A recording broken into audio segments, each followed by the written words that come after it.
welcome to Level Sync, a Final Fantasy XI podcast with your hosts, DA Soccer, Lost Time Lord, and Quetch.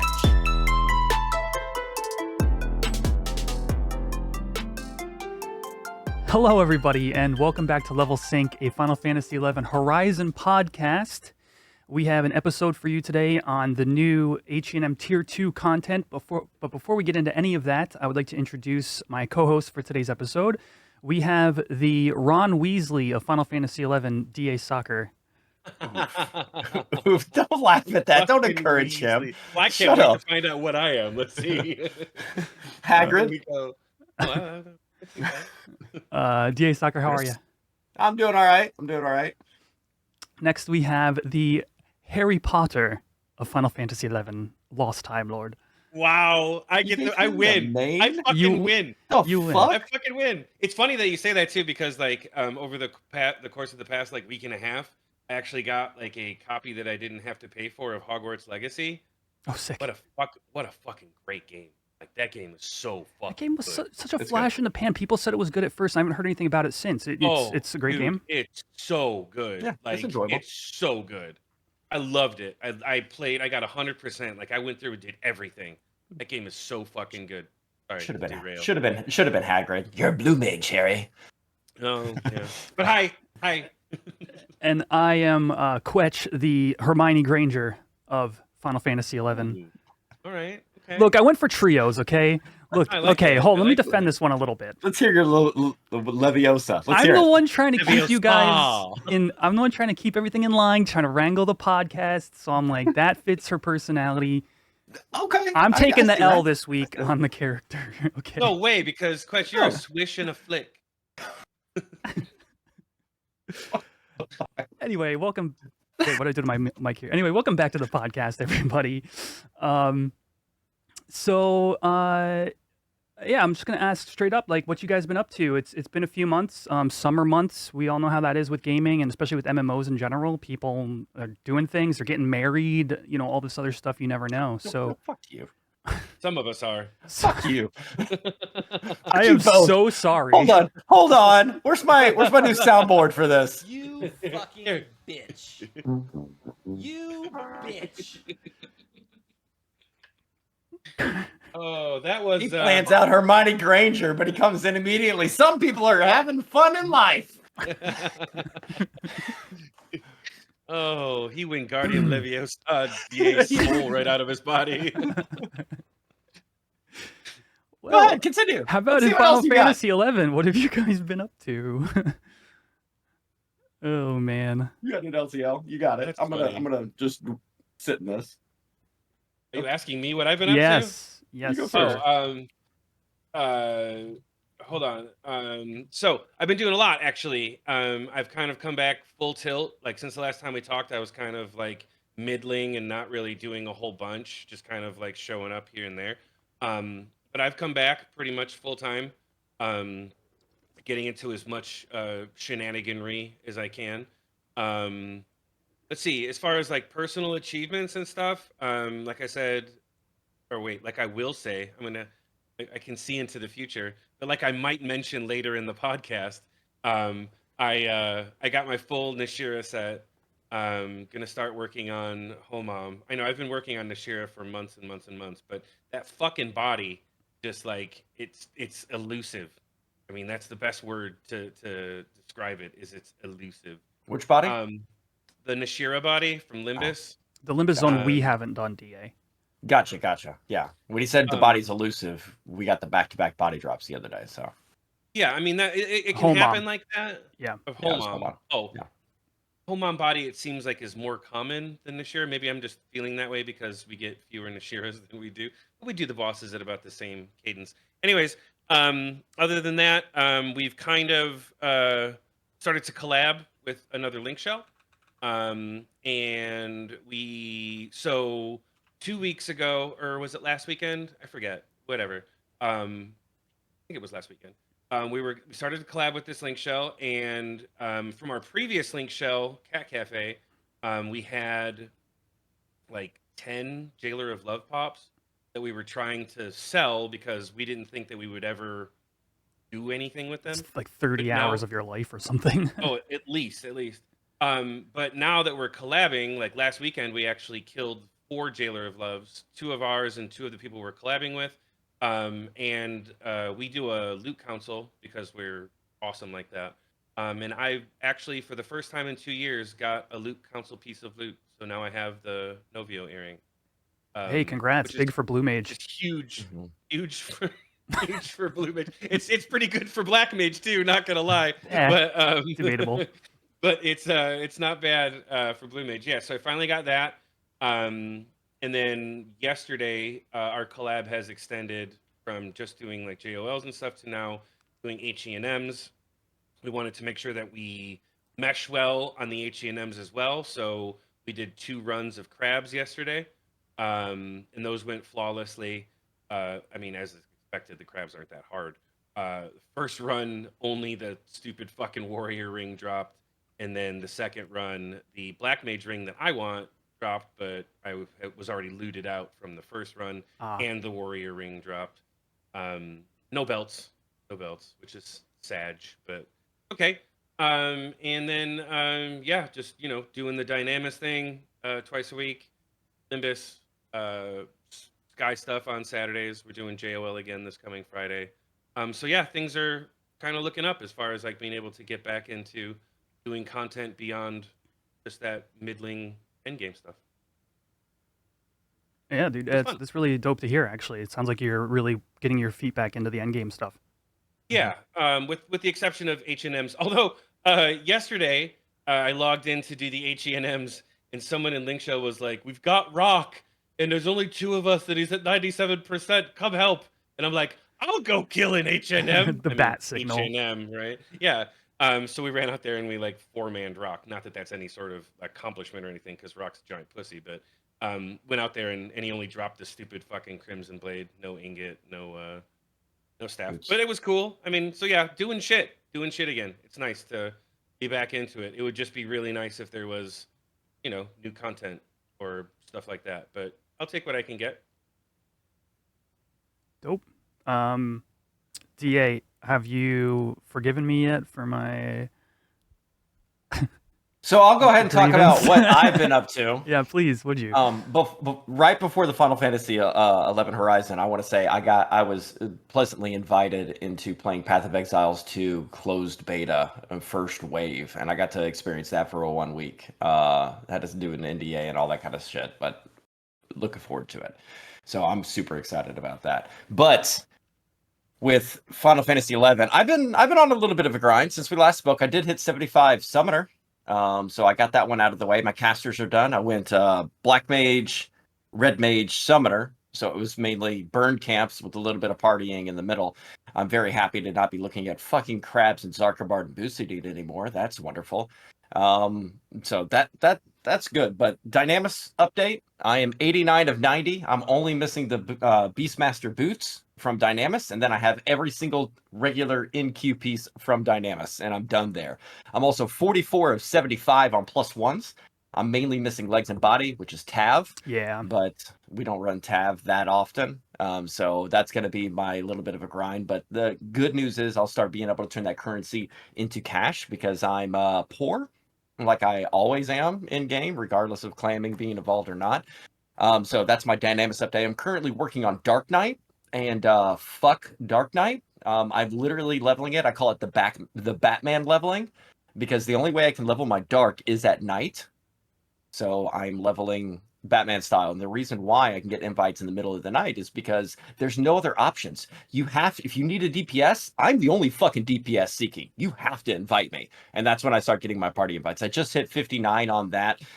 So we're getting close, and we're getting towards the tail end of being able to finish all the 75s. I got 5 more after Dark Knight. Ranger, Ninja, Monk, Dragoon, and Bard. Bard will be last. So I want an easy I feel coast. like what you Go ahead. mentioned makes me think of a commercial, and I'll only sing the beginning of it. No, don't. You look suspicious. It's gonna be funny. Trust me, you'll laugh. So it's something. It goes along the lines of, if you have Dynamis currency and you need cash now, Call JG Wentworth. Hold on. Hold on. Where is my Discord? Yeah, perfect. I'm glad that you have that. I got it queued, man. I That's got it funny as queued. fuck. And also wanted to mention that, like, I feel like I've seen you streaming and playing a lot more than normal. Are you possibly trying to like push other things out of your mind and focus on something less stressful? Are you Quetch now? Are you bringing that up too? Oh no! I'm just wondering if you were trying to, not As think of about August real life 1st, for a I have minute. a giant 4-bedroom house that I personally live alone in. So all I do is sleep and play fucking video games. And Final Fantasy XI has been great. And I love that Crab turned me on to being able to play marbles while seeking on Dark Knight because I don't get parties.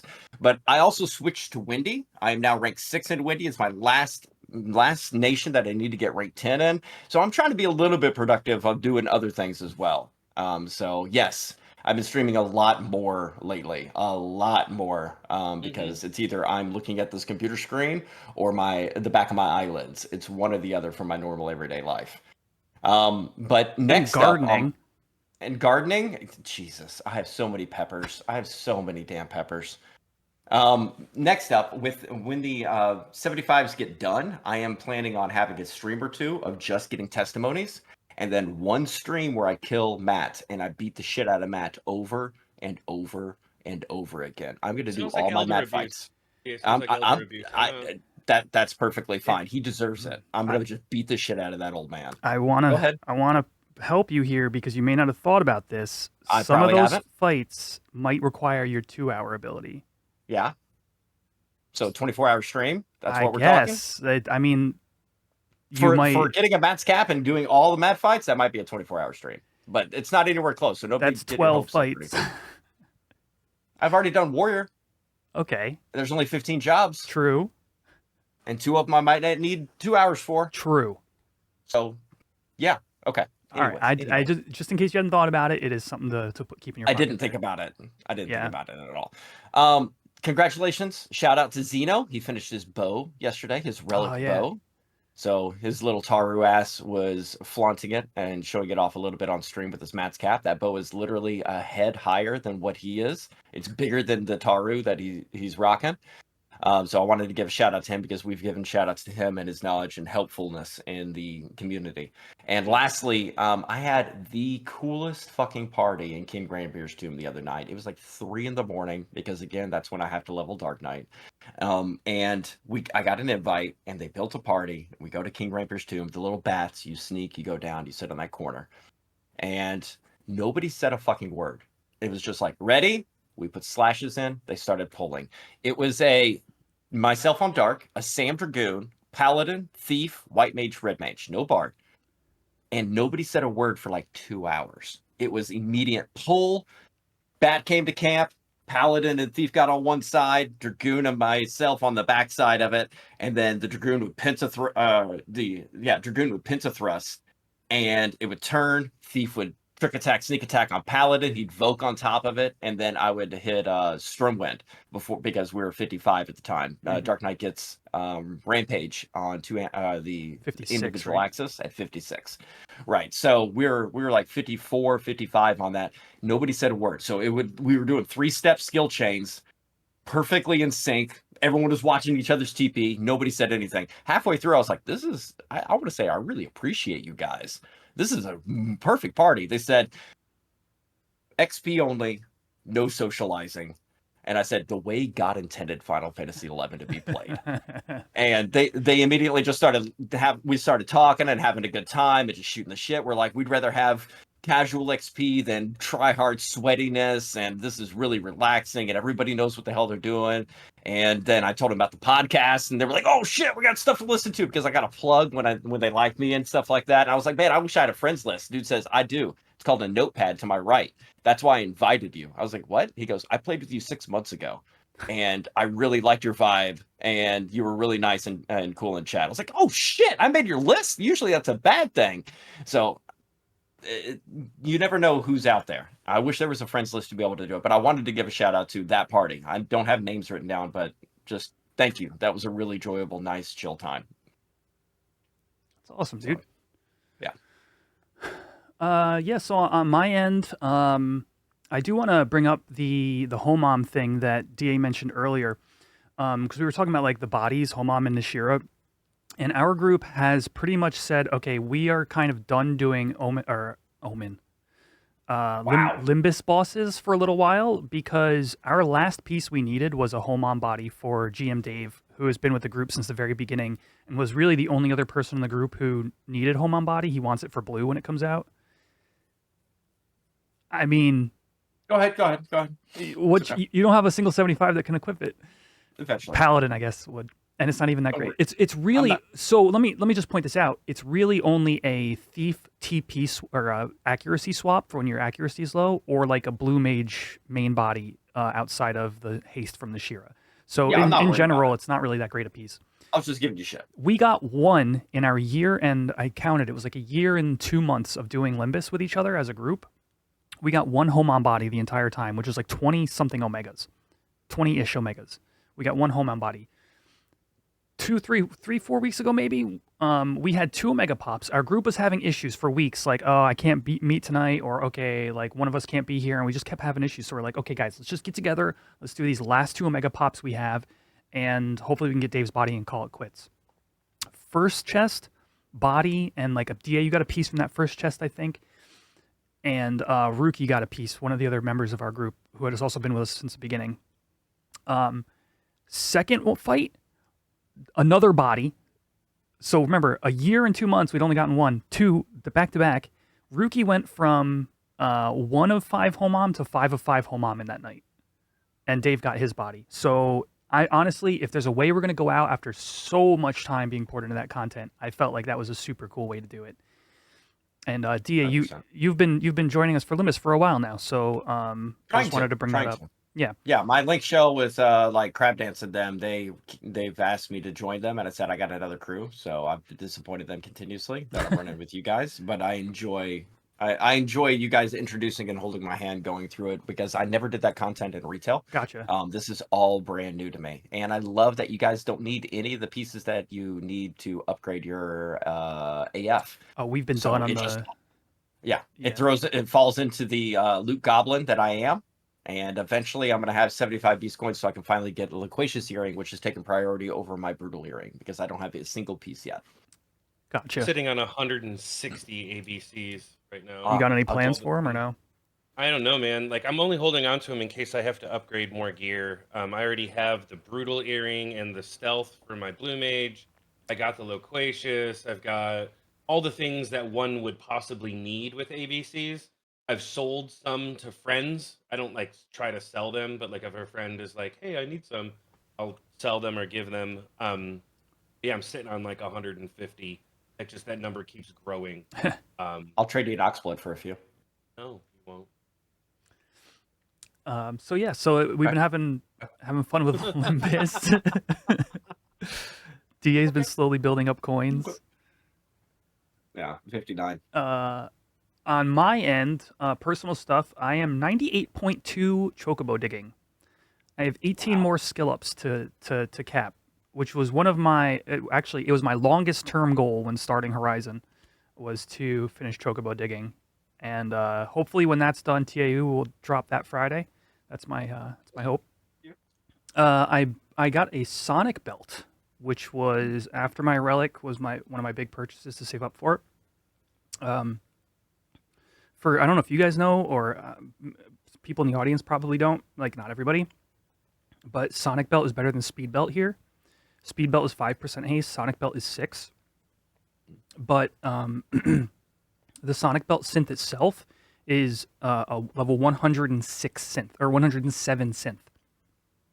So even if you're a level 100 leatherworker with advanced support and all of your leatherworking items, you're still 1 level under cap, which means you have either a 10 or 15% break rate. Normally at cap, you have a 5% break rate. 1 under, again, as I'm not sure if it's 10 or 15, I meant to look at the ASB code for that. In other words, 10. okay. I think it's 10%. I've heard. 12 mil I saved up for this item, and it has a 10% chance to break. When you break an item, you have a 15% per material to lose it. So 12 million gil, like something like it's like a 1.5% chance to lose the belt completely. And because it's also not at cap, you actually don't have T0 HQ rates. It's actually like a fifth of a percent to HQ, and I don't think anybody knows if the HQ has more stats because they're so rare to synth, and they're extremely rare to actually HQ. My synth went great. Normal quality, got it signed by a Link Shell member, and no breaks, no nothing, no hassle. And another bucket list item, the only thing really left gil-wise is Dust Gloves +1, which is something I might start chasing, but it's like 500k an attempt, and then you lose like 300k of that every time it's an NQ. I don't know. We'll see, but that's like not really a concern of mine right now. Just kind of building up some normal gils so I can just do normal person things.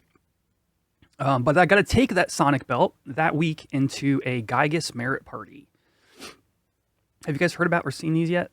Or been to one? In there? Yeah. You've been there on done Black several Mage? of them. Yeah, on Black Mage. Yeah. Meta Burn. Okay, so... well, actually, on Black Mage and Summoner, yes. Right. So I was in a melee burn one with other relics. It was 3 relics, 2 bards, and a red mage.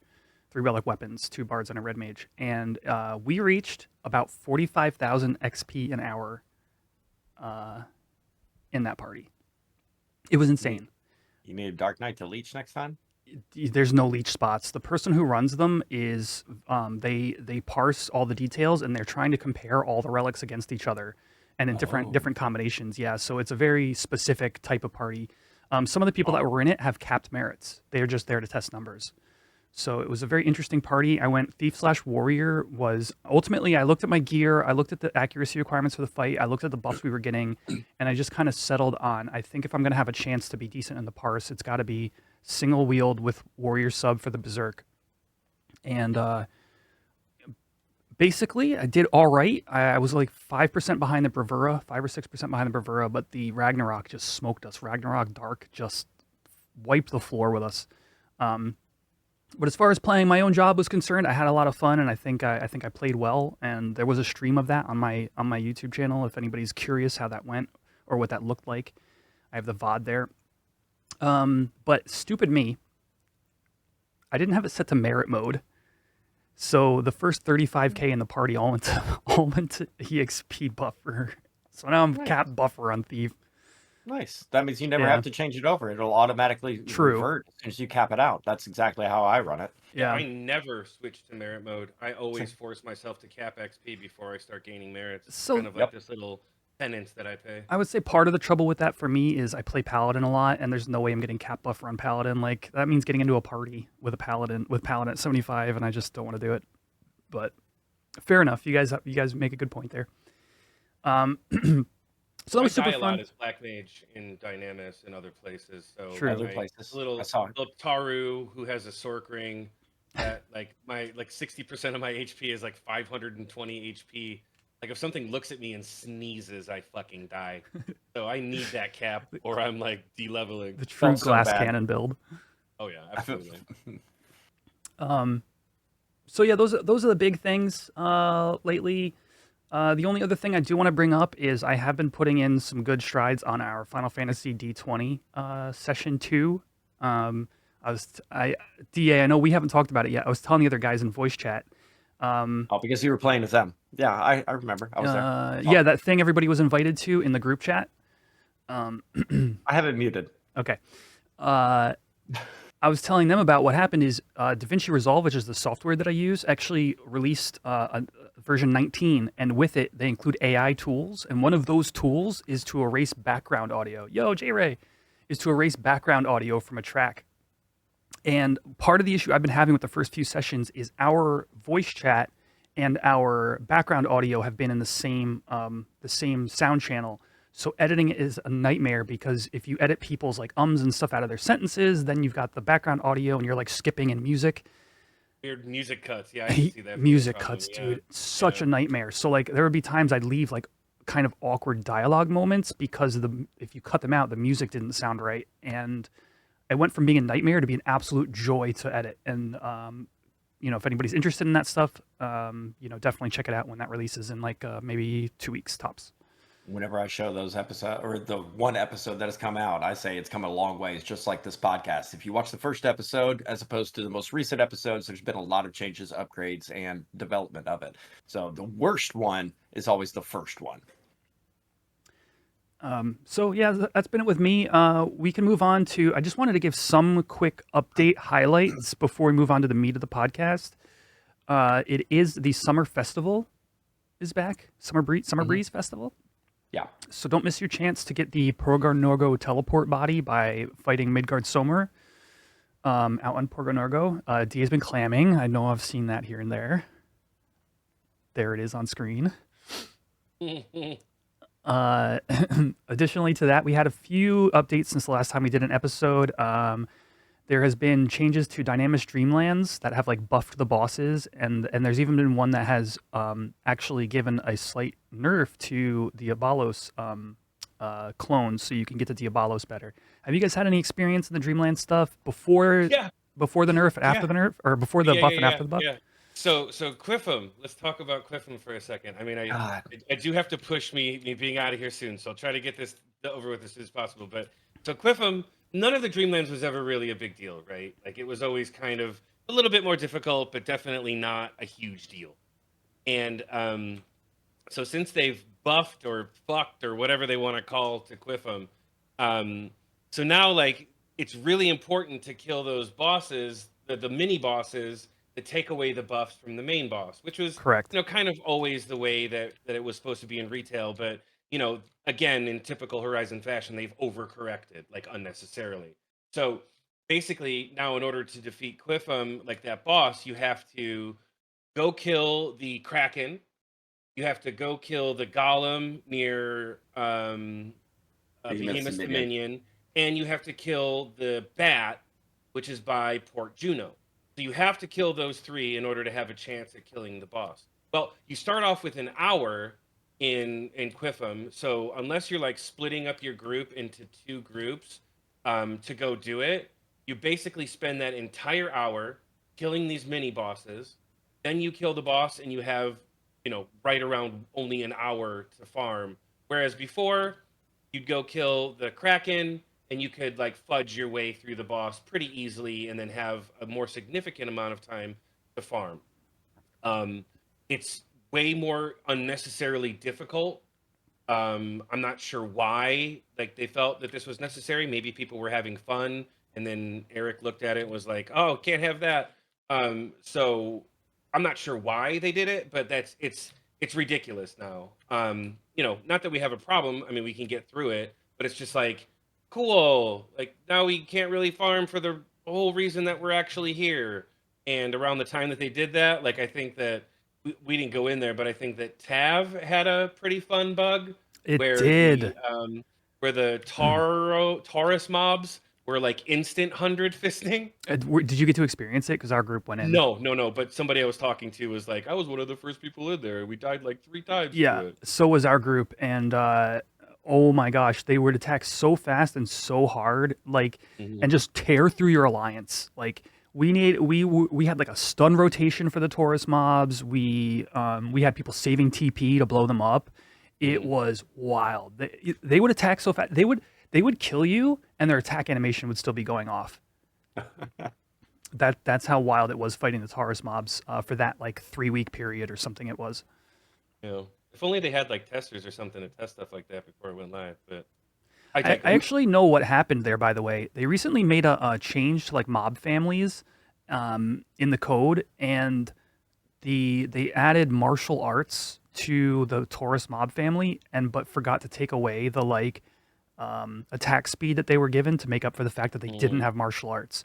So martial arts reduces your attack delay, and it just basically floored their attack delay.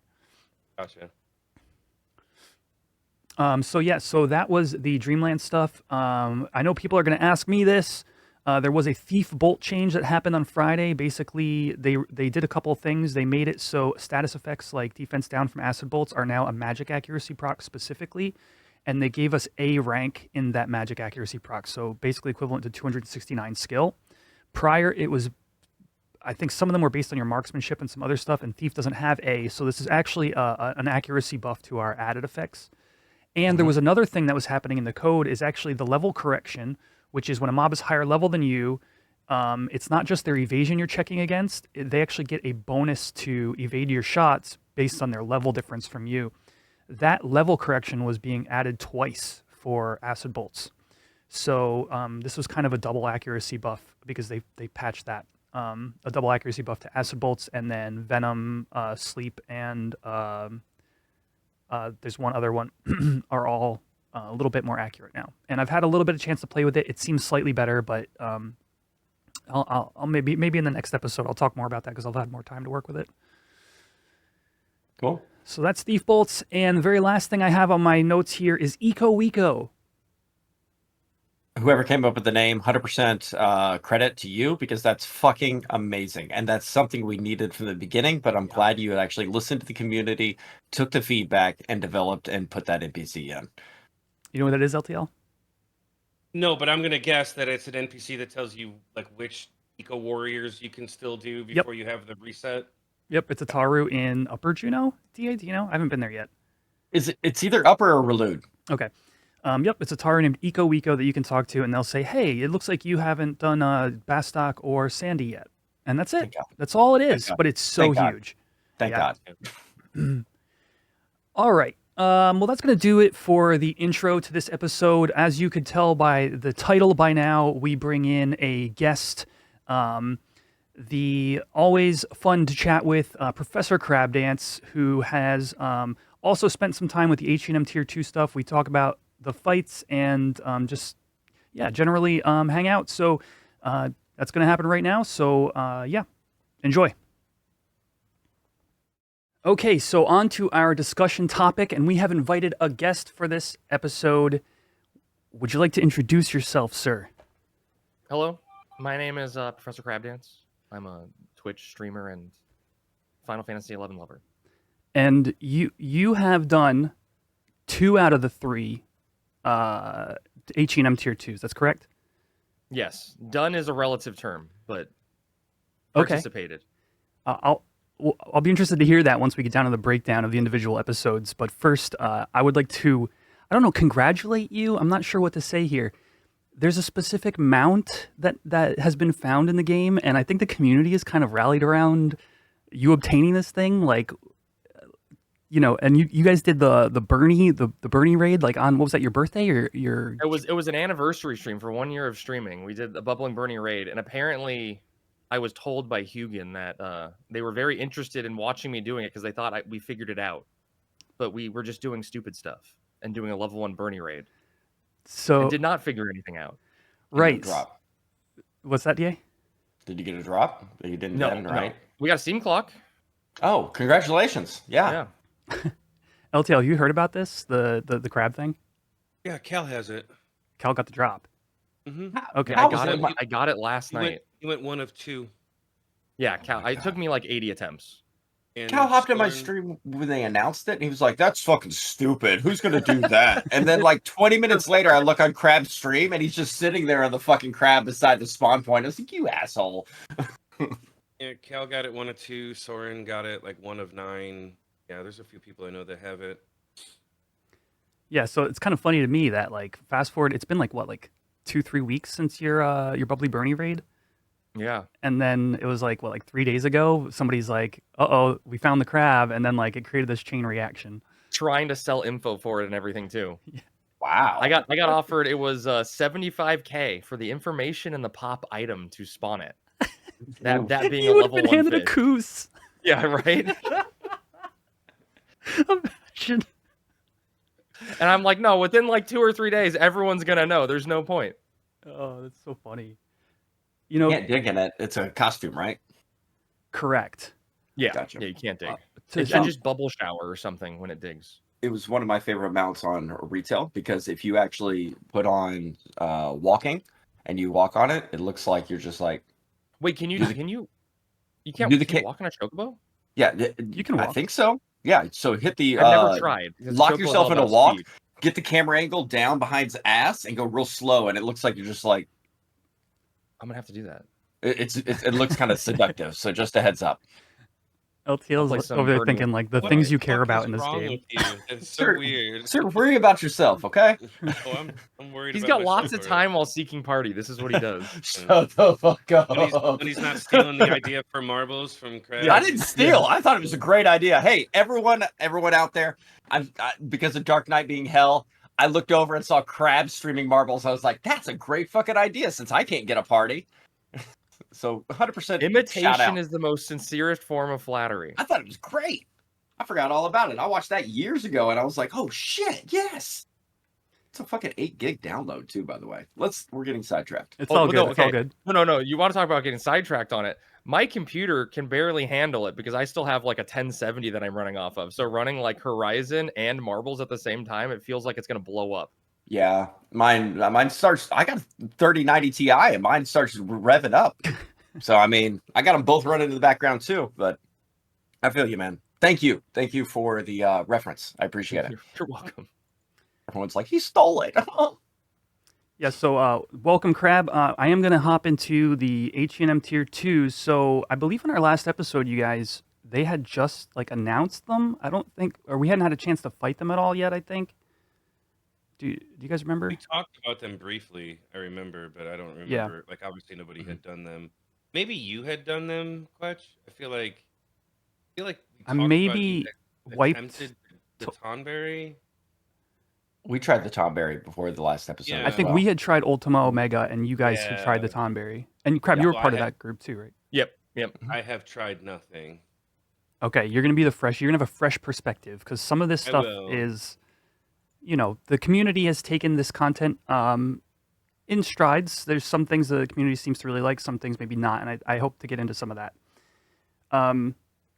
So let's start off. Let's just start off with the Tonberry, and I'm curious about your guys' day one experience with that because I know your group hit it hard, right? Isn't that what happened? Yeah, it was weird. It was like we were still on our like casual tier 1 schedule. So it was like pushed aside to like late Sunday night where we're going to just invest like 30 minutes to an hour, get our clear, like do our split group tier 1 for the day and just call it and we're done with HENMs. So we did that. Like I think we did both. We may have just done just a rock that day just to like clear up time. And we went out to do Tomberry and we just had the limited information. We brought, a relatively built comp for it. And we did like 2 attempts and we got it to like 30%. Like we were handling the mechanics fine. We were handling the getting the skill chains off and breaking the jail phase. But we were not prepared for Black Mage add sleeping people with like enough Black Mages to time nuke, correctly going through. But so we got like 2 attempts in and saw the majority of the fight. And then made what probably was a poor decision for every HENM attempt afterwards, trying Mammoth instead of going back to it. Oh, you guys pivoted to Mammoth like shortly after. Yeah. Okay. Well, because I think by the time the next week rolled over, they had started making the adjustments to it with the intimidation and the higher ad HP. Yeah, let's give a brief overview of the fight real quick. So there's a Tonberry Sovereign that pops. They then pop every 20-something seconds. A number of ads spawn based upon where in the fight you are. And then every 20% chunk of the mob's health, the Tonberry warps to one spot and then picks a player in your alliance and locks them far away.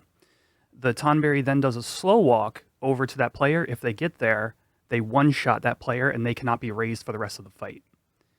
And that's 20%, or 80%, 60%, 40, and so on. And then each time, so while it's doing that walk, you need to skill chain and magic burst, and you need to do more magic bursts through each phase, and basically, eventually kill it. The final phases where we've had the most issues, I think, because there's the Tonberry can do, what's it called? Everyone's grudge. Rancor? Or everyone's Right. Rancor. Rancor is the one, because Rancor is the one that one-shots tanks. And that's generally, like, we'll lose because we'll be going into, like, one of the last phases, and then just our tank dies, and then, like, the Tonberry will move to, a red mage or something, and then start spawning ads over there, and it just gets really stinking hectic. I think out of all 3 of the HENMs, I think like the design for the mammoth fight is the coolest. The mammoth Like it fight. feels, or sorry, the Tomberry. Sorry, Mhm. Tomberry. Like it feels like it's a really fun puzzle because of how little HP the boss itself has. Whereas Yeah. if like you don't have time to recover if you make a mistake, because doing what you need to do to keep killing the ads, you're bringing the boss down lower. Like we had it, one of like our first attempts we did, we lost our tanks and we had a monk that like was able to get threat off and tank him, but the monk just counterstancing brought him down almost like 15% to another phase. And so it's like Yeah, it's like wow. it's really I like the way it's a shorter fight in a way where it's not like this hour-long fight. He has this lower HP pool where if you're doing it right, you're pushing phases really, really quickly, and it causes you to like have to manage your resources and player health a lot more than you have to do in a lot of fights because you don't really have recovery time. Yeah, and to add to that, like we'll have times where we need some recovery, but the way we do the ads is we have a black mage nuke like right before the ads spawn, and Right. even if you get a couple of rotations of that, even the black mage damage is slowly inching the boss towards their next phase. Right, exactly, yeah. Um, I find that cool. Like I think that's a cool, like, a really good design for a fight with yeah, the you feel like you're on a clock, but it's not like the clock that's the time. It's on like you've got to push to kill it, but at the same time, you killing the ads is forcing the boss lower, which is making it harder along the way. and when he hits his next phase, he doesn't just do the choose thing; he also summons more ads. Yeah. So you're also like, if you push it too early, you might get ads and then normal ads spawning like after that. Now they're Outside. not grouped, right, Da? Yep. I think we ran into that literally Yeah.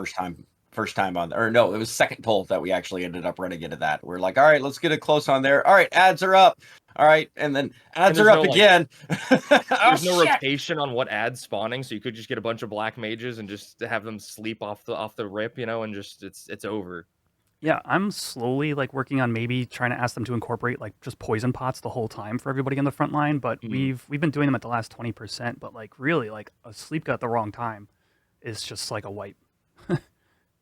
At Well, least, and like, it's one of those things, right? Like people know well enough now that like the coordination is just when the ads are going to spawn. You can pre-nuke, like 2 black mages going to get them down on time, but it requires people to be skilled and coordinate.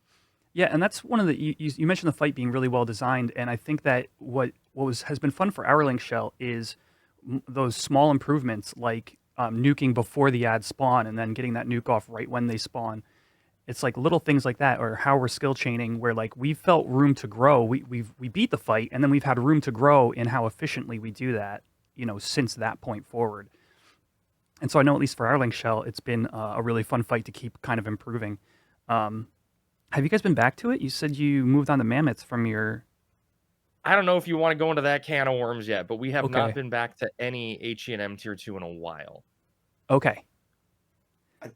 I'm excited to get to personally, mammoths then. I can speak from my reasoning on this because I run with Crab and Mhm. those people. But after the first, after doing mammoths for a little bit, after doing the tomberries a couple times, and after the intensity and knowledge that we had of being able to do it, it's just kind of getting the rotation and practice and down and getting it kind of coordinated.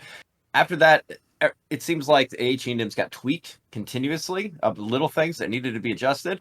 Personally, I said, I'm gonna wait till they stop fucking with shit because you learn a mechanic and they change the mechanic on you or they make a difference. So I step back and I'm just like, I'm waiting till everything just stops moving and people get a little bit more consistent. Then I'm gonna join back in on it. So I'm interested, Yeah. but it's not a requirement for me. It's not something I look forward to each and every day. I look forward to dynamics more than that. Than going to HENMs because it's just a pain in the ass for things that aren't super awesome and amazing. It's for being 2 out of 4, that content's incredibly fucking difficult. And for Right. it to be adjusted even weeks or almost months, small little tweaks in each one of them, that doesn't sit well with me. So personally, I'm kind of waiting for us to get it a little more mechanically sound to be able to get my heart invested back into it. I don't know if that's where you're going with the Crab or not, but that's where I personally stand. I come from like a hardcore raid background. I did a lot of like hardcore WoW raiding. Like I was like world top 50 in Nighthold, was it in Legion? And like did a lot of hardcore raiding in 14 and stuff like that. So like I'm used to banging my head against the wall for incremental improvements on like progression. But I feel like a lot of the HENM Tier 2 fights are designed in a way that the Final Fantasy 11 player base is not used to playing at like not only that caliber, but like that level of mechanics that they need to think about and do. And so there's a lot of people, you know, that we raid with that did not enjoy, I don't know what the nicest way to put it is, but playing at the level that needed to be required to play consistently to put attempts in, you know? And then coupling that with comparing the tier 2 HENM loot drops with tier 1, a lot of people just dropped off because they didn't see anything that they'd potentially get from it, and they didn't want to put the effort in to do it. A lot of the big difference that I've noticed is that like between a game like WoW and Final Fantasy 14 and what we've got in 11 is 11 was not built for that sort of stuff. And Yeah, a I game think like I think WoW, that's definitely fair. yeah, a game like WoW and 14, everything's telegraphed. Like those fights are identical no matter what. There's very little variance in a raid like in 14 or in WoW. But in 11, a game that's not built to have that sort of mechanic, it varies wildly. Like yes, the fight is the same in that it's going to do the same stuff, but it's never the same. And I think that like, you know, I hate to give, you know, too much credit, but I think that they've done a good job of creating something unique. But I think that, you know, to your point, Crab, like the rewards for these tier 2 HENMs are just pitiful, like terrible compared to like the difficulty level. Like I look at the rewards, and half of them I'm like, no, that's perfect for my blue mage, so I want all of them. right, sure, blue mage, yeah, it's perfect. Like, you know, I mean, The I get shawl, that. the Believe ring. me. I got the club, you know, like just Oh, Blue, yeah. give blue me all mage, of it. yes. I mean, you're preaching to the choir here, but like, I feel like, you know, the Horizon devs have started catering to a very specific group of players and like people who can get stuff done. And I mean, like, you know, like DA said earlier, if this is only 2 of 4 and it's already like pushing people out in droves because it's just overtuned and under rewarded, like who's gonna even give a shit? Yeah, I at tier honestly 3? think the under rewarded is the bigger part of it. Yeah. I don't think like any of the tier 2 are necessarily something absurdly hard that like people can't do. Like if Sure, people but are harder willing than to people be want to coached through, deal yeah, with. harder Yeah. than probably harder than they want to deal with for sure. Yeah, but like, and that's the thing, right? Is the motivation a lot of people have in an MMO in general, right? Is getting loot, right? But if you're like, for me, and this is just where I come from, the reward is beating the fight, right? Beating something that is challenging in a game I enjoy. So I like going out of my way to challenge myself to do something like that. And, you know, like that's why I level a bunch of jobs to be flexible and be able to fit into any situation. But a lot of people aren't like that, right? They're just playing casually for fun, and they want their loot. And if they can't get the loot easily, they don't show up, you know? I think you touched on a point, LTL, that I particularly like about Tonberries, and that is in 14 rating. By the way, I beat my first Savage fight in 14 ever, like last week or Oh, so. in current Dawn Trail tier? Yeah. Nice. Nice. And I've had a lot of time to kind of think about this stuff. And Tonberry in particular has a couple of things that actually make it telegraphed. And that is the throat stab the Tonberry does is timed, and the tank can run away from it. 2, during the walking phase, the Tonberry lantern flickers when you magic burst 3 magic bursts, and you need X number of flickers in each phase. So it's communicating to you that you're doing the mechanic successfully. And I mean, even just the fact that it picks a certain player and is like, I'm going to kill that player, is very much like you understand, like conceptually, the whole fight works. To me, the only thing that really throws it off balance is the occasional sleep gut just wiping your group, or the everyone's Rancor can just instant kill the tank. We even had a tank get the necklace, the Ugalepi necklace, that is supposed to like prevent dying to Rancor. And it doesn't help him because the Tonberry uses the TP drain as one of its like in its TP move rotation. So you're just constantly drained anyway. You need TP for that necklace to function. So like the build, the design in terms of like, let's say Savage or difficult rating is there, but there's these like RNG factors that you wouldn't have in a 14 fight. It's not like randomly your tank dies. it's like, no, the tank didn't mitigate during a tank buster or something like that, and that's why they die. Well, I think one of the harder things about it too is just in general, Final Fantasy 11 is a game that wasn't built with that style of mechanics. It's like putting like Yeah. the WoW and 14 mechanics into a boss fight, which like I think works fine on the Tomberry fight and like Mammoth in a way also.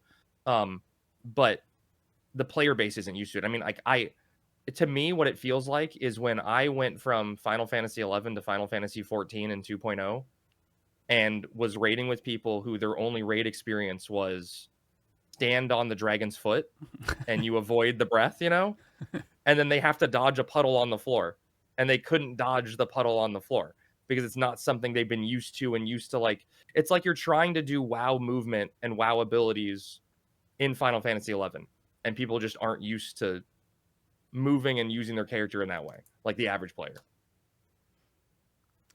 And I also want to touch on the difficulty factor before we move on to the other fights. The devs have said, look, we want to tune down. I think they specifically said Mammoth and Ultima Mega. Do you guys know, or do you guys know about this in general?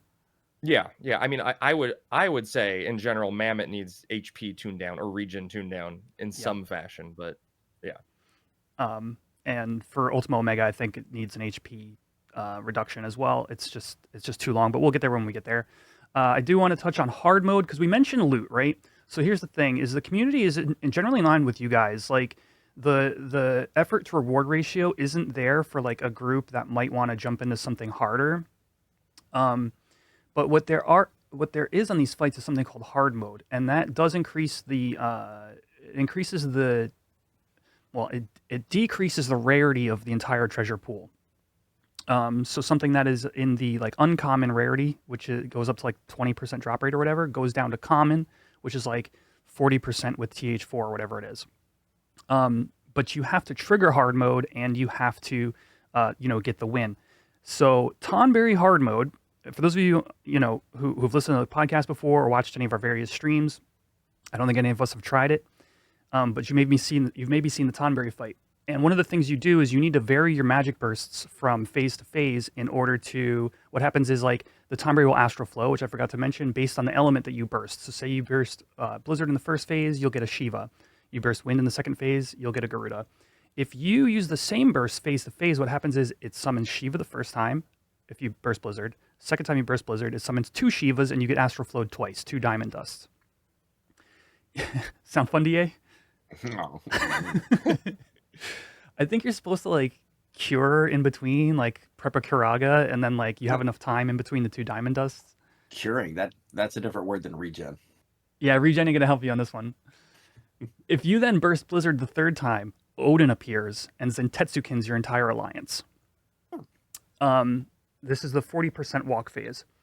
If one player in your alliance has the Ugalepi necklace equipped, which I mentioned earlier, it will prevent the Zentetsu-kin from killing everybody, and will trigger hard mode on the Tonberry, where then from 40% to 0, so you don't have, like normally be a walk phase at 40, a walk phase at 20. It's now just, he's in permanent walk phase, and every X number of seconds just takes out an alliance member, and you're in full Zerg mode with like much faster summoned adds all the way to 0. Again, none of us have tried it, but I just wanted to let people know that is how the hard mode is spawned. And the end result for any of the hard modes is you can get a cosmetic, is it 100% drop on the cosmetic items? I want to say it's 100% drop rate on the cosmetic. You get a cosmetic item, and then you get the increased drop rate of all the other items in the pool. And so, in theory, that should be better loot. You should see some loot, because like nothing feels worse than fighting the Tonberry, getting your alliance out there, maybe multiple wipes, and like the summoner ring drops. Right, you just get the common drop, yeah. Yeah. Heltiel, how do you feel about that summoner ring, by the way? I don't know if we talked about it last episode. No, I've seen it, and it's the one that what is it? It's something about enmity, right? Enmity Yeah, retention. It decreases the enmity, or increases enmity retention, or decreases enmity loss. I don't know what the wording on it is, but yeah. I'll tell you this, like. Here we go. I can tell by his face. Here we go. Okay, I've been a summoner for a while. I've talked about summoning. Like I like to make my card be suck. I feel like I have to bring that back. Got to bring it back. You got to. Anyways, every time. It's been too long. But I cannot tell you an instance outside of like maybe a burn party when I'm the guy who's pulling, and then I use the first BP.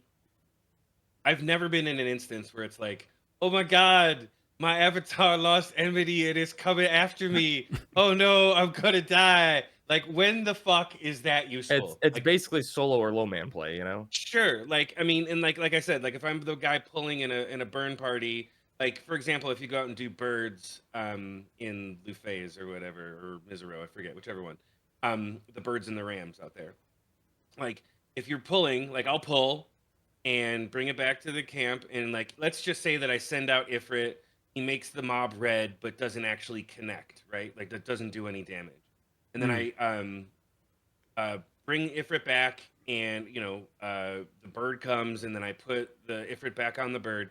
When I do the first BP, if Ifrit has done no damage and thereby gotten no like real true enmity on the mob, sometime when I hit punch, the bird will Yeah. turn and hit me.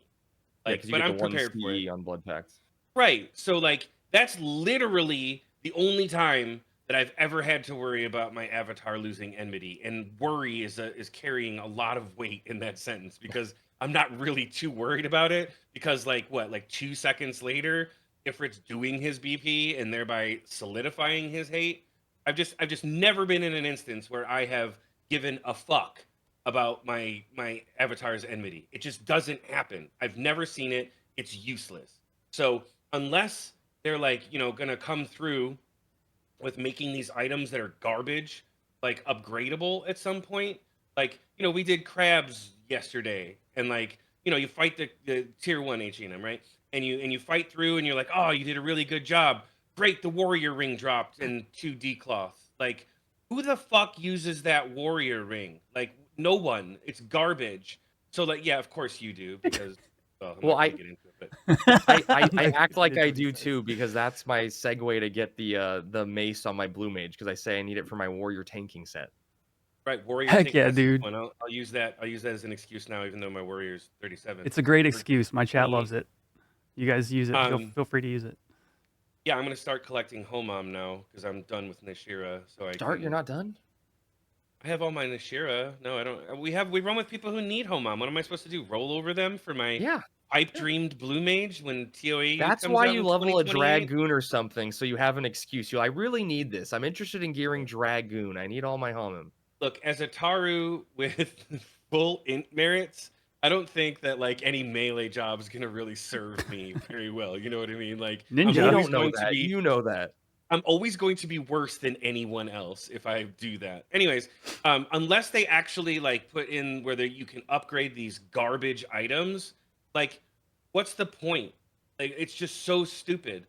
Like, the only one that has the only like of those shitty rings that has a marginal use is the Asper and Drain one, and that's what 2%. Well, So if that's I'm, not even that. That's No, not a that's JSE just ring. that's not even one of those rings. Yeah, Yeah. what do you mean? It's not a that one's not a JSE black ring. mage only ring. That's a all jobs ring. Oh, sure, whatever. Yeah. I'm not Well- talking about JSE only. I'm talking about the garbage nature of the shit that drops from these. But fucking if things. you look, it's generally the JSE that fit your description, right? So Yeah. Sure. The green Yeah. one? the other ring is the The crit rate ring from Tonberries, which is also very Yeah. good. Like the Overlord's ring. And go ahead. The Dragoon JSE ring is okay. I don't know if they fixed it, but it was bugged where it would always give TP, like the bonus TP on jump, even if you missed. So that was at least a reason to equip it. And then the red mage one. Red mage one is the good. Maybe we white mage, the white mage one. I don't know how much because the white mage one is from this tier. I don't know how much it gives back on the cleansing, but I think the white mage one is also good too. The one that like gives you restores MP on removing a debuff, but then increases the cost of them or increases the cooldown of them.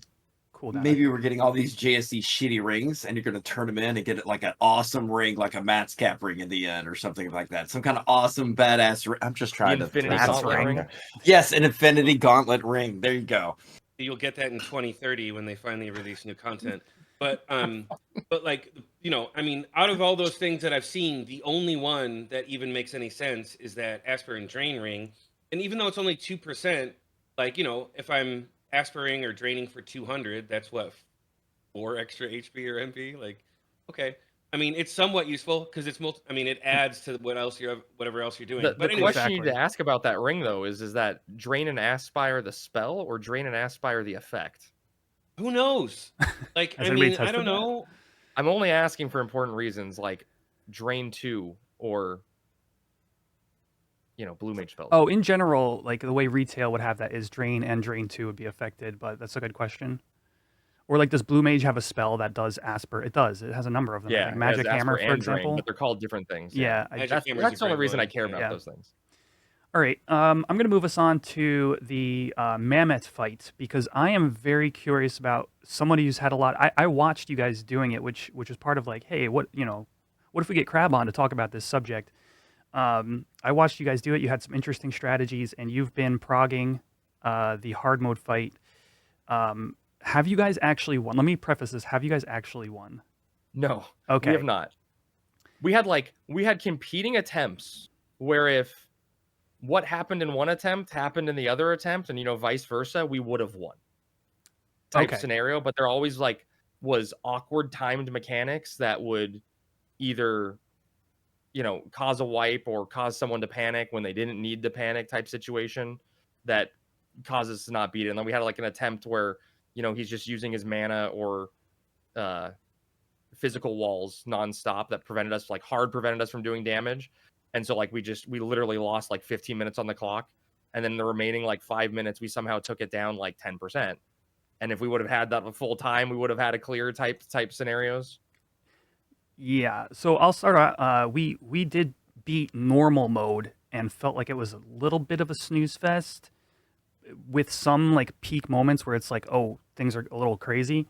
But I'm not super familiar with the mechanics, and maybe you guys can fill in where I don't exactly know because I was just there on Thief, steal and hate, and occasionally doing sneak attacks. Share with what the fight is first before we dive into the mechanics of each individual one. Yeah, right. So it's the Mammoth 9999. It is a Mammoth from COP, and it has 3 phases, the 3 weapon types that it can pull out, and you have to very specifically at certain HP thresholds do a certain action in order to trigger. So if you get it to 75% of it for the first phase, for the first trigger, 75, 50, 25.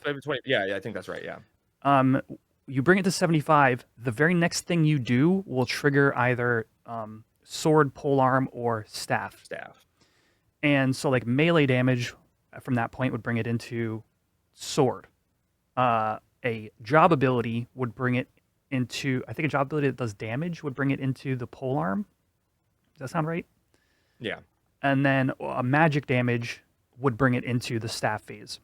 And in general, players have been doing the staff phase last because it seems to come with a regen that then persists through the entire fight. I think that's basically it. I think then there's a no quarter mechanic. Crab, would you mind maybe just describing this fight a little bit, because I know the mechanics loosely, but yeah. So I mean, Quetch described it pretty well. So it's you're going through 4 distinct phases. It starts off in hand-to-hand mode, and then you're shifting the phase. You can either go sword or polearm. I think we were doing polearm second because we were more concerned about the leg sweep it did while in polearm, with the way we were tanking it. But it retains all of the abilities from the previous phase when it switches, which one of the most annoying mechanics of it is that it can use transmogrification at any point in time, which makes it immune to physical damage for a 15-second window. Or not immune, it absorbs physical damage. And then in normal mode, well, I guess there's 2 other things. So if you ever try to switch him back to the same phase he's already been to, so if you were to switch him to staff with a spell and then at 50% use magic again at that phase break, he uses a move called, I think it's Claustra, that just essentially draws everyone in and just kills you. And then in normal mode, he has a move called No Quarter, which is triggered, I don't know if it got tweaked. Originally, it was every 7th stun you cast or stun ability. It would use a move called No Quarter that is a pretty wide linear beam that it goes through Stone Skin, Blink, all buff effects, and just does 1,000 needle style split damage. So you need to make sure whoever's being targeted by it is facing the group and the group is lined up behind them so that everyone soaks the damage evenly. And so normal mode, that's triggered by 7 stuns. So you mentioned 7 stun effects. You mentioned the 7 stun effects, and I will say our group did it, and we seemed to find that it was 5, but we were at that point right before the patch that made a change to that. Supposedly, avatars other Yeah, than Chaotic Strike because were considered as stun. initially Chaotic Strike wasn't counting as a stun.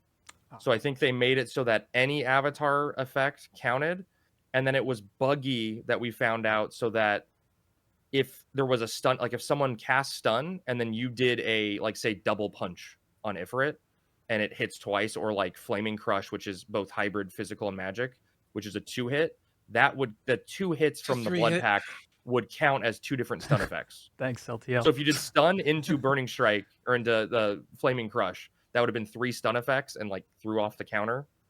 Gotcha. But I think that part of it's fixed now. I believe so too.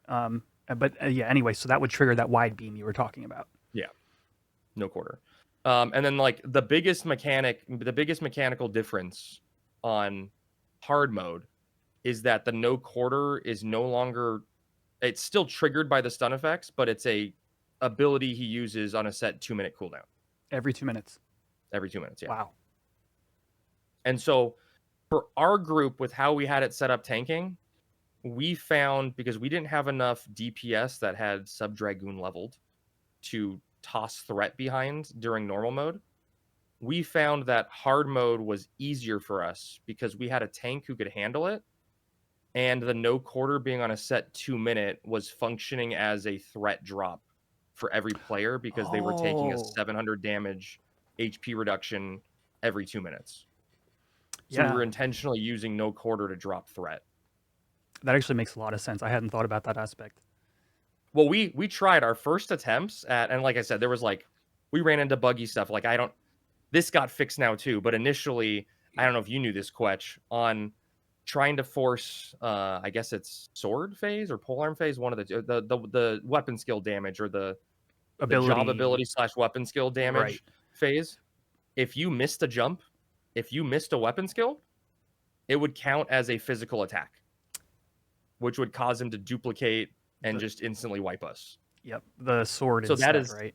That has now been fixed. Yeah. But we lost 2 or 3 solid attempts to the ranger. Just, the ranger that's at capped accuracy missed a sidewinder, or, missed we started using arching arrow or whatever, to guarantee higher accuracy, but just a missed weapon skill would trigger a phase change and wipe the attempt. And at that point, you're 30 minutes into the attempt, which was not fun.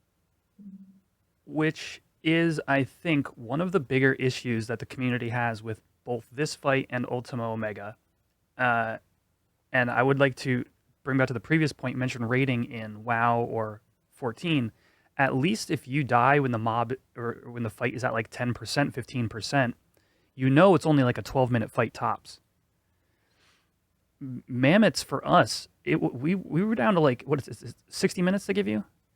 Yeah, 60. Yeah. We killed it with 7 minutes remaining or something like that. Yeah, we had a mammoth attempt where we timed out. We were able to tank it, and I think it was a hard mode attempt too, where we were able to get it down to the wire, and we had it at I think that was the attempt where it was just spamming mind wall or mana wall and transmogrification just back to back constantly, so we couldn't do anything. And he literally regen back up to 25%, and then we were able to push him down to 12 or something in the last 5 minutes. We had the damage if it was possible, but we literally just hit the wall on it because of how crazy that region is at the end. Plus the random transmogs. Yeah. You end up feeding it more HP, or you just can't damage it, and yeah, it's rough. Yeah, it's a fun hour. Every single custom fight they've added has been incredible. Going back to even the Carbuncle fight in Waking the Beast, which you could call that a HENM style fight with how custom it is. The fights are really well designed and thought through. The fundamental underlines from Mammoth is really there's complex mechanics. 7 stuns triggers a different ability that you need to soak in a specific manner, and the only reason you need to stun is because in staff phase it's going to be spamming the AoE ancient magic spells and all that stuff. Is wild. It's really well thought out and designed. I think that's why I talked about it before. I think Tomberry is my favorite of all of them, because it's designed to be similar to a WoW or a FF14 style fight, because fundamentally the Tomberry is like a 20-minute max fight. Like you're gonna go through that. Like he has such low HP, you go through it very, very quickly. The others are like even going back to like tier 1.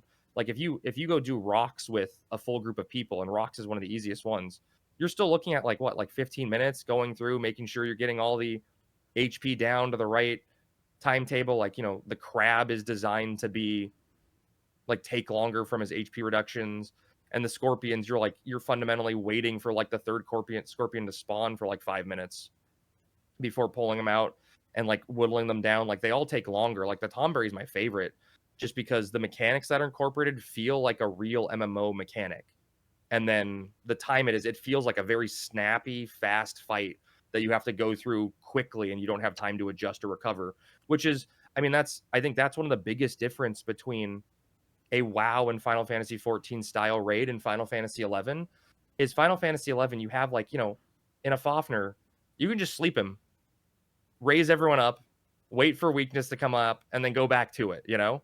Like in these fights, you don't necessarily have time to do that. And then like, you know, WoW limited the number of battle reses you had. I think 14, you know, you get like a progressive weakness timer where you do less and less damage if you're constantly being, you know, resurrected throughout the fight. So like, or even just you don't meet necessarily DPS checks if you you take too many raises in a fight. Right. Yeah. And Final Fantasy 11 isn't a game that has that style for the most part. Like you can very passively get through it. So that's why like I like Tomberry, especially like, I mean, the whole stab mechanic where if someone gets stabbed, they're just gone. You can't bring them back. It's not like okay, we'll raise him and get him back into the fight. Like you messed up the mechanic. That person's not allowed to rejoin the fight. Like that's cool, right? It puts like an onus and a speed on like how quickly you need to deal with it and making sure you handle the mechanics correctly. Mammoth though, like on the other side, is an incredible slow burn. Because especially with the way we were tanking it and on hard mode not having melee in there in TP range. Can we talk it was about just all summoner? the way you guys were tanking it? Because when I tuned in, it was red mage / warrior, and I was like, it was glowing, it was Gloin being Gloin. Yeah. It was just Gloin doing his Gloin things. Just the secret tech was the energy drain or energy steal, whatever, to get the haste back. So he could like have faster cooldowns or something on, I think was his secret tech. He was energy draining the mob? No way. There had to be like a thief doing it or something. No, he was doing it, yeah. This is great. Or maybe, but does one of them give mana back? Maybe that's what he was energy doing for steal mana recovery. Yeah, maybe it was energy steal to get mana back on there, but like, yeah, he was just face tanking red mage. An entire fucking hour. Yeah, dude. Like that's what I was like. Wait, this is really interesting because I actually found out. I used to think that the enmity retention from warrior using defender was tied to the main job because I misread the wiki some time ago. But it's actually like if you sub warrior on any job, you have minus 25% CE loss. And that's one of the custom Horizon ones, right? It is. Yeah. Yeah. So yeah, you guys are tanking on red mage / warrior. You're doing a hard mode because you can lose all that enmity from taking damage. And hard mode and normal mode, I believe, have the exact same HP value. So there's no different in like the boss's strength. It's a difference in the boss's mechanical order. Gotcha. Yeah, overall, I would like to see an HP reduction on that fight. I think it would be more in line with sort of that idea of, okay, like we got to the thing, but it wiped us. Let's just pick it up and restart again. And it's not like we've got like 2 hours to do this fight. The correct reduction, a regen reduction would probably help also, but may make it too easy. Like to meet a DPS check, if it's lower HP overall, it probably is, the same overall nerf and takes down the overall time of the fight. I think it's interesting that the community does the magic mode, the staff mode last, because that is when it gains the regen, and also has the like AM2 that it does, the ancient magic. Yeah, if the regen was only in staff mode, like you could probably make an argument to do it first just to get it over with, and then the fight's easier from there on out. But it retains that. Yeah, it retains it. Yeah. So I almost wonder like why we have to like bother as well. I guess I was gonna say why we bother as a community having to turn it to staff mode. It should just be the last 25% maybe becomes that, because then you know what you're dealing with in the last phase. Yeah, that'd be. It's one of the weird things. Like I think a lot of the uniqueness about the HENM fights, right, is the like unique design, right? Like the the whole you've got a magic burst, you got a skill chain and magic burst, specific flicker to make it happen. It's stuff that's not in the game. Same way, like to trigger the mammoth changing phase, you need to use a specific ability a type to trigger it to make it change. But like by the same token, like does the fight fundamentally change if you don't need to do that? Because all that really does is cause you to hard stop your DPS to make sure you're triggering the exact correct method to force it, rather than just at 75% it changes, 50% it changes, 25% it changes. I feel like part of it was, designed as a puzzle to try to figure out how to beat it, rather than just like thinking of it as a fight, which maybe in like higher tier HNMs, they don't make the puzzle, they just make the fight harder itself, Interesting. All right, loot. What is the loot from this fight again? Oh god. It's the Ranger Ring? Yeah, Ranger Ring. It's the caster double attack or triple attack necklace. The broken collar. Mm-hmm. Yeah. Is that it? Oh, something we forgot to mention altogether. This has been discovered since our last episode. The Gobby Bag upgrade items. One comes from Tonberry to bring you to the next Gobby Bag out of era item. The Mammoth drops an item. All these items have to be desynth. The Mammoth drops a fiber. You desynth it. It's one of the 3 items for the next Gobby Bag after that. Well, because Gobby Bag, whatever, 6, 7, whatever the one we're on, 7. only needs the Lynx leather to complete all the other items. So, like, technically, people can get that right now, right? They can be at 65. Lynx leather can bring you to 65, yeah. And then the item that drops from Mammoth and Ultima Omega is 2 of the 3 needed for the 70 Gobby Bag. And as far as I know, nobody knows where the 3rd item is. So we currently have useless items dropping from Mammoths and Ultima Omega. You got to Bernie probably drops it.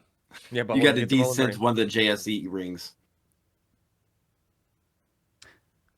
People would have no qualms doing that. I know. That's why they suck. It's a hidden item. That's why they suck. That's funny. And we did talk about hard mode, but I just want to talk about how that's procced. You need to use, correct me if I'm wrong here, but you use the CCB yellow polymer. Liquid. Oh no, yellow liquid on this one. Yeah, yellow liquid for mammoths, yeah. And it has to be before you engage the mob? It has to be the first action on him. The first action on the mob. And then it'll say like hard mode's been triggered, and then you have that every 2 minutes, you have that no quarter, et cetera, et cetera. Yeah. All right. I'm going to move on to Ultima Omega, which I believe I'm the only one who's actually fought it. Have you guys seen the fight or anything? I've watched some people do it, and I've read about it. I was on your stream at one point in time while you were doing it. Okay. And you were like, get these fucking extra ads that are just wandering around. Get them out of the way. I need to be able to see. I was like, all right, this seems like a normal fight. That's so true. Why is that fucking buffalo? Somebody kill a fucking buffalo. They finally moved that, like, the 1 or 2 roaming Tomberries, right, from the area around one of the spawns. Because as far as I know, they were still linking and aggroing upon raising after the fight was over. So people would, like, re-raise because they're like, oh, fights, we wiped, let's try again. And then they died with a Tonberry ninja that was just kind of standing there. I watched someone die to an Ifrit waiting for Tonberry. What? Yeah. I watched a player die to an Ifrit. Oh, the Tonberry summoner that's chilling? No. Wait, what? No, a player Ifrit. He was flagged for PvP and he got punched by an Ifrit. Okay. Oh, no, I have little to no experience with this fight. Okay. I've just, I believe I did get a chance to talk about it in our last episode, but if not, it's Ultima and Omega at the same time. You can't ever drag them more than 30 yawns from each other, or they start regenning, which is very harsh. Every 2 minutes, Omega will plop a bubble down, and they have moves that like reset hate and stuff. I think that's really all the fight is, and it's just DPSing them both. People are bringing. Do they need to die at the same time? They don't need to die at the same time. They just need to not. Oh yeah, so they can't be outside of 10% of each other's health either. Otherwise, the one that is lower will instantly heal to the HP value of the other.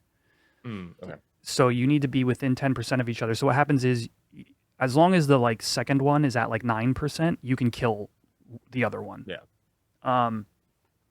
But that's the general overview of the fight. I will say, basically, it's really long.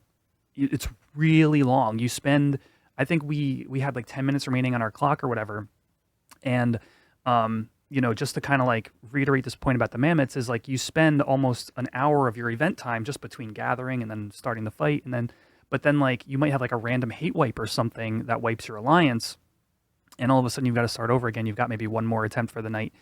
But that fight also needs an adjustment. I don't think there's too much more to say about it. There's the bubbles. So there's the bubbles that go down. There's only ever 4 of them at a time. The community still doesn't know what they do on normal mode. So whenever you get there, LTL, you go to fight Ultima and Omega.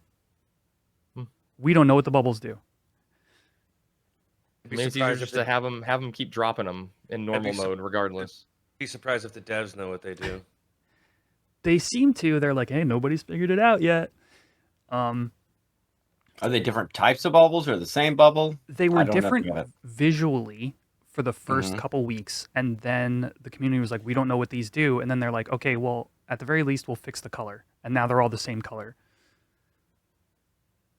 They were all different colors, and it was like a red herring to the entire community of like, what do we do with these bubbles? Well, they're different colors. Maybe if we cast slow in an ice bubble, it does something, But no, now they're all yellow. Yeah, hard mode, completely different beast. I haven't tried it myself. That is a CCP polymer to trigger that, and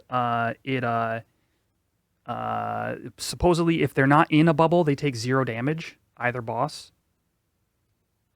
I don't know. We haven't had a chance to try it. The loot, though, is interesting. There is Ultima's left arm. It's a club. My wish list. That's your wish list item? It's mine, too. That's my wish list item, yeah. And of all the things about this fight, other than just like its length, I did want to talk about this item. So it is a club on a bunch of different jobs, and it is adaptive, and it has 5 attack. But who wants to tell me what any of the adaptive effects do on any of the jobs that it's on? I didn't know it existed. I think most of them, like, I forget what it is. Someone told me it the other day. One of them has higher damage, I think, is all it is. But the others are like an FTP mod or whatever that just essentially makes the higher TP effect. And I know it was like bugged initially when it came out. The MP so like the MP restore on like Moonlight or whatever was like giving back like 900 MP, which is not supposed to do that much. To your party. Giving back more. Yeah, to everyone, yeah. They're like, ooh, we get a decimal place off. Yeah.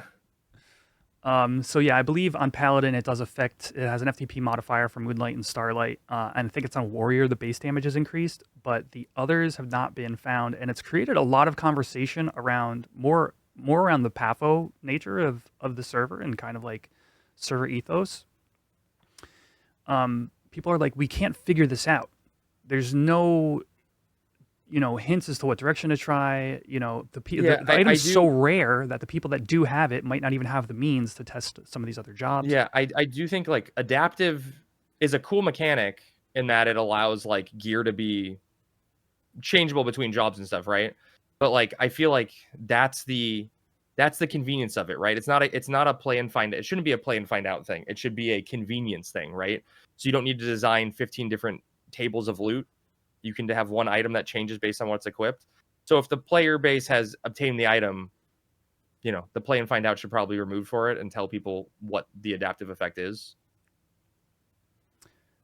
So they can see. I think that's where a lot of the conversation has lied, because it's like the devs make adaptive because the amount of DATs we have access to are limited. So once you edit 5 of them to make a club for these 5 different jobs, you've used up 5 of the resources that we have for future content. So they make one DAT, they make it, they change it to Ultima's left arm, they make it adaptive, these different jobs can equip it, and then it has different effects. But like, how are people going to know to want this rather rare item from this rather long fight for their job if they don't know what it does? That's probably the harder part of it, right? Because it's not like these items are easy to get, and even if you beat the fight, it's not that they're guaranteed to be obtainable, right? Mm-hmm. So it's hard to like say, hey, I want this item, or who do we give this item to? If it's only going to drop in 1 out of every 20 of our kills, because we don't know what the item does for that job being adaptive. And I correct me if I'm wrong, you can't see the adaptive, like even if I'm on Warrior and we beat Ultimega and Ultima's left arm's in the pool, If I hover over it, does it show me what it does for me, or does it still just say adaptive? Do I need to equip it to see the adaptive effects? Yes, it's like the relic, like Mandau is like it just says adaptive for me on Thief, but if I had it equipped on Red Mage, it would be adding 10 to my end spells, but it doesn't tell you that. Okay. Yeah, so it needs to be physically equipped to even see the effect. Yeah. So drawing out the content, drawing out the fights, and drawing out the information. I'm not a cynic like that. I really don't think any of these are designed to be drawn out. Like, I think the drop tables are designed to be standard Final Fantasy 11 drop tables where you've got like a rare item like a riddle that's like with TH4 is an 8% drop, and it's bottlenecked on, you know, the monster spawn versus, you know, the drop itself. It's like I don't think you can call me cynical. I don't think it's artificial bottleneck. I think it's just true to the nature of Final Fantasy 11. For it being tier 2 of 4, it can only get worse. You know that for all these things we're complaining about. Well, no, because I hope they're generous. I'm still look. The time of the fight.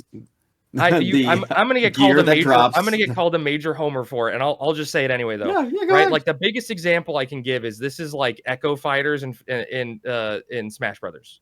You know, people feel like because they got Lucina, you know, they were robbed of their Geno, and they didn't get a new character because Lucina was in, and she's just a clone of Marth. You know what I mean? But like Sakurai has talked about in extensive detail that like clone characters don't take time to create. It's just extra fluff for people to have while they're making other stuff. And that's how I look at HENM. It's extra fluff that like it's content to do. I know it may not be for everyone, but it's stuff that people can do while they're waiting for the rebase to finish and the content we want to come out. I don't think it's pulling away from stuff being finished. I didn't say that, but did anybody understand what the fuck he was talking about with those references? Because I didn't catch any of those. I kind of did because I've wanted Geno in Smash Brothers for a decade. I don't plus. Yeah, and he got robbed because Lucina's there. I never said it was taken away. Well, no, but I mean, like the same thing. Like I don't think it's being made. The content's being made artificially harder to. Oh, I didn't say that either. I'm just saying it. You know.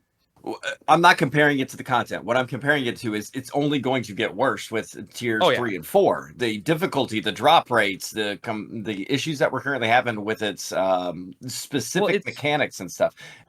It's only going to get worse. This is 2 of 4. So that's what's scary and frustrating to me because you've lost a certain amount of the community already with the HENMs because of tier 2.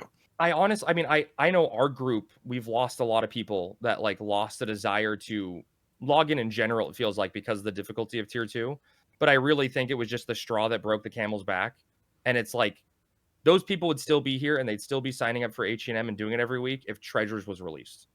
It's just other games are coming out, people have other stuff to do, and it's you know, it's just a waiting game for like the slice of the pie they really want.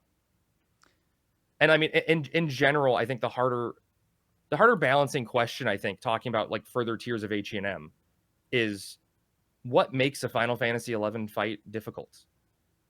You know, like think of any fight in Final Fantasy 11. Were any of them difficult? You know, like what mechanics are you having to incorporate that makes the fight hard? And like, how do you make, especially as a designer, right, for these fights, how do you make them more difficult to match this tier where it's difficult and at the same time obtainable to beat? Because I could be wrong. I don't think developers want an absolute virtue type situation where like the fight is basically released, like Square's version of Absolute Virtue was released to be unkillable. Like, I don't think they ever planned people to legitimately kill it. And I don't think people even used like the 2-hour correlation lock to beat it. Due to lag. I don't know. It was in server 75. ping. Yeah. It was server lag. Well, but even once, I don't know if they ever fixed the server ping to make it so it's obtainable that way. But like, I don't think people ever beat it in that manner. It was always just like a burn. And then once they put the, you know, the Soul Eater wall on, people used perfect defense from Alexander to just continue to burn it. Yeah. Like, I think that was the only way it was ever beaten, you know? I don't think they kept people saying that's not how you do it. Let me change the mechanics of the fight. That's not the way you're supposed to beat it, right? Yeah. Like, I don't. That sounds familiar, doesn't it? That's not how you're supposed to do it. Let's change it. That sounds familiar. But it's a bigger question that, like, I don't know the answer of. Oh, Sammy's sneaking in. I don't know the answer of anything, like, as a developer standpoint on like how you make tier 3 match the difficulty of tier 2 but be harder and then still have the rewards feel rewarding, right? Because I don't think it's a hard juggling act, because I don't think you want to fight to be too hard, and I don't think you want to loot pinata. Right, if something can give a Dalmatica, you want it to be. It's got to be relatively difficult. Yeah, but that's why I think there is a certain kind of cap and a certain kind of floor to the difficulty on here, and I think with tier 2, it was brought so close that you don't have much room to actually do 3 I think or 4 that's a really good point. Without making it a big fuck you. I keep going back to Tomberry. I think Tomberry is a really, really well designed tier 2 fight for a difficulty of a tier 2, because it ultimately doesn't require you to do anything difficult to beat it. It just requires like a basic skill of time nuking at X time, getting your weapon skills off and nuking correctly. It's not anything that's overtly difficult in terms of like player skill. It's just the sum of its parts. I think. Yeah, like, the sum of its parts. Yeah, each mechanic individually isn't that hard. It just requires individual player onus to like do things correctly. Totally. I'm looking forward to tier 3 and seeing if they've taken what some of the things you've said and the community has said and learned from tier 2 and applying those things to tier 3 to really balance that difficulty to reward ratio. I'd like to see that. All right. Yeah, I think everyone would. Any final thoughts on HENM tier 2 as we move on to closing up the show? It seems like we've gotten it all out of our system. Yeah. All right, so let's move on to Glitch Fest, the part of the show where we take a lighthearted look at some of the various glitches and other things we discover while playing Horizon 11. And does anybody have anything for today that they've brought? I've got a good one, but I wanted to give you guys the opportunity first. I have a small one. Story. It's not really a glitch, but it relates to HENM. Okay. So the cosmetic weapons from HENM, the way they were coded apparently to have them just be cosmetic and be scaled down to not have their normal stats that the weapons had, I think involved them having no delay on it was the bug.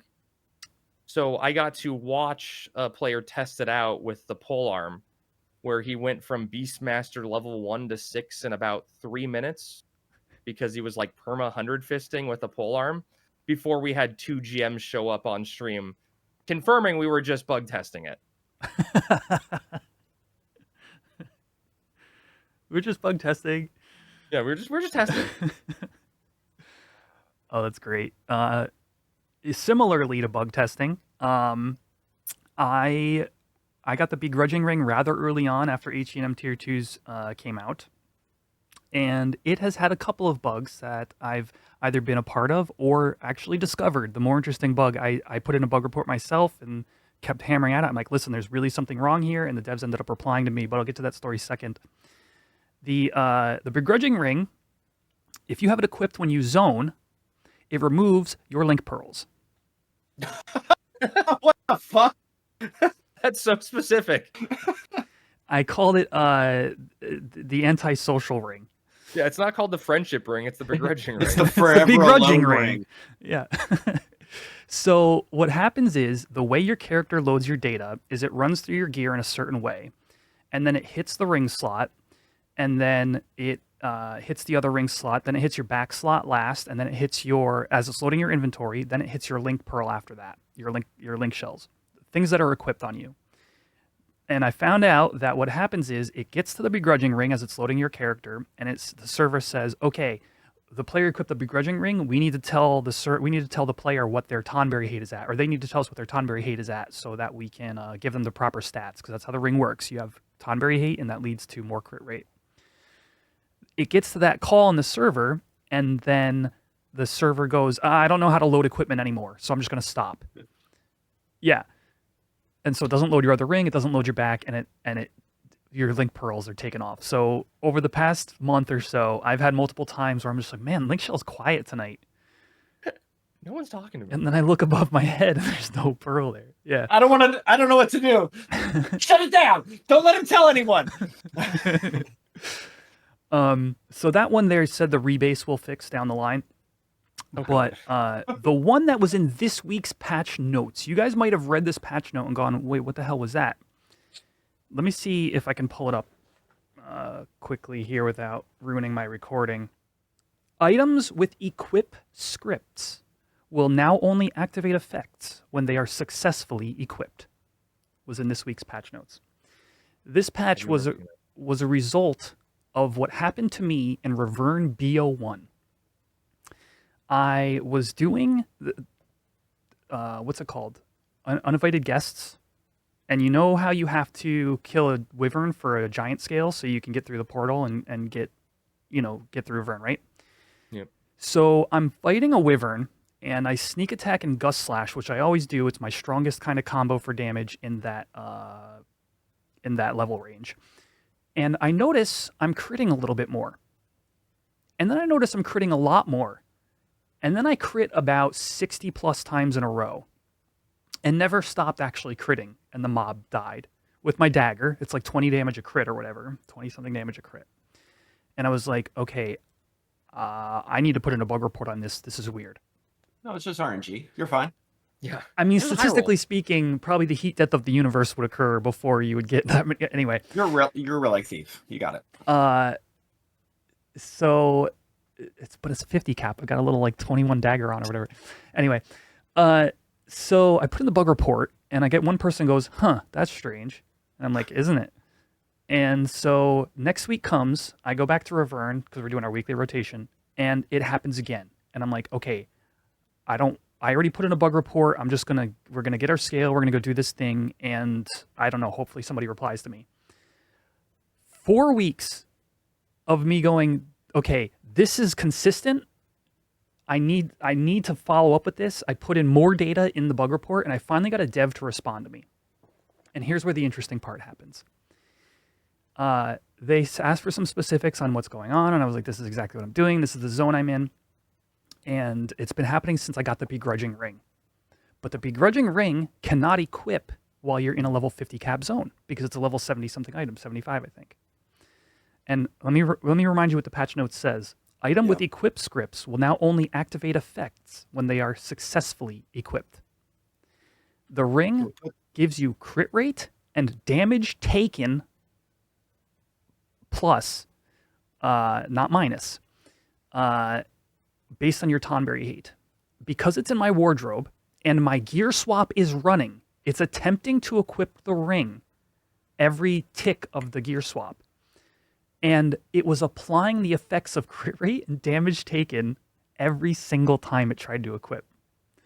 So basically, eventually, the dev described it like this. You were basically playing Russian roulette with crit rate and damage taken. Because I go ninja, I have shadows, I rarely actually take physical damage. But at any point, my damage taken could have been like in the thousands of %, and my crit rate would have been equally as high, thus critting every single time. And that was going on every time you would have been in a level cap zone. That's a good one. So that's my bug report, and my glitch fest for today. I thought that one was really interesting, and led to something getting fixed. And then further down the line, if they want to attach similar scripts to different items as they release them, this bug has been discovered, and there wouldn't be anything super funny going on. So yeah, actually contributed towards the server in that respect. All right, anybody else? No, No. not for me. All right. LTL?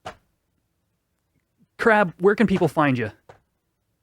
People can find me on Twitch. It's twitch.tv/Professor_Crabdance. I'm streaming most nights. Yeah, you stream like PST time, right? Yeah, I'm usually on around 7 PST, except for Saturdays where we help people out early in the morning. Cool. Well, thank you for joining us for this conversation. I think that you have a great community over on your stream, and I felt like you'd be getting a lot of feedback from a lot of those people as well as your own efforts. So sometimes when I don't want it, unsolicited feedback. Most of the time. So thanks again for joining us in this conversation of HENM's Crab. And so podcast, you can find us on Apple Music, Spotify, and YouTube. Be sure to leave a comment, leave a like, and that's going to do it for today's episode. So we'll see you guys in the next one. Bye, everybody.